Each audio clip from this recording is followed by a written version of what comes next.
Macmillan Audio presents United States of Socialism. Written and narrated for you by Dinesh D'Souza.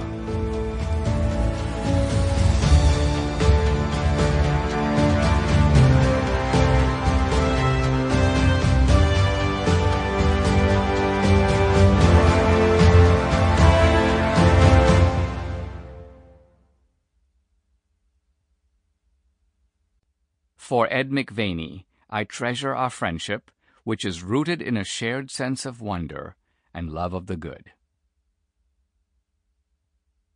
Preface. The Spectre of Socialism.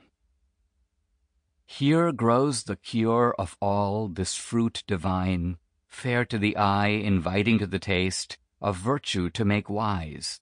What hinders, then, to reach and feed at once body and mind? John Milton, Paradise Lost.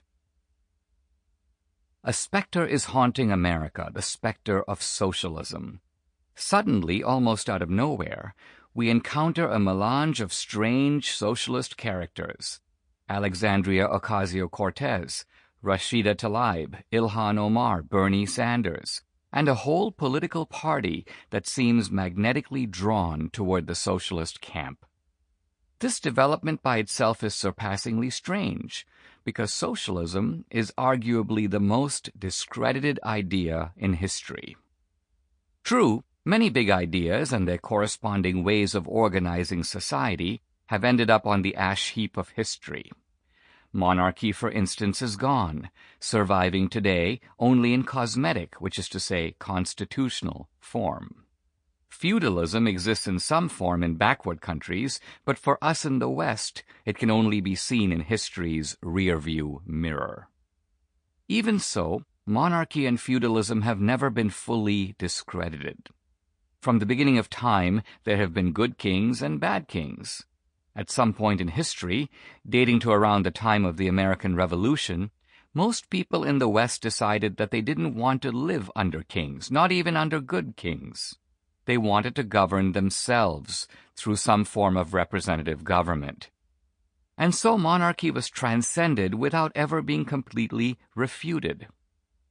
Similarly, the feudal system was basically transcended by the capitalist system, as Marx himself recognized. Feudalism couldn't compete with capitalism, so feudalism was defeated without being discredited on its own terms. Feudal societies, like monarchies, worked for many centuries before their eventual demise.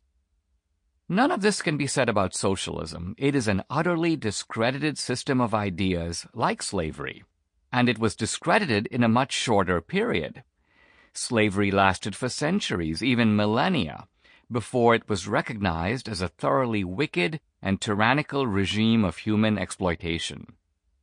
Socialism, which dates back to 1917, when Lenin founded the world's first socialist state, has had a much shorter shelf life. It too collapsed around the world because people who lived under it considered it to be a form of slavery. We see the connection between socialism and slavery in all the important works on socialism. Friedrich Hayek's critique of socialism is appropriately titled The Road to Serfdom. George Orwell depicted the tyrannical dimension of socialism in his two immortal novels, Animal Farm and 1984. Using the techniques of both fiction and nonfiction, Alexander Solzhenitsyn, in a series of works, The Gulag Archipelago, One Day in the Life of Ivan Denisovich, depicted Soviet socialism as a vast network of slave camps stretching from Europe to the farthest reaches of Asia. Slavery in its classic form has been abolished worldwide, although enslavement in other forms, sex trafficking for instance, continues as a gruesome relic of this barbaric practice. Even so, no serious person today could advocate the return of slavery. How ridiculous it would be to hear someone say, the failures of slavery were all failures of implementation. This time we're really going to make it work. Yet here we have socialism in America attempting... Sample complete. Ready to continue?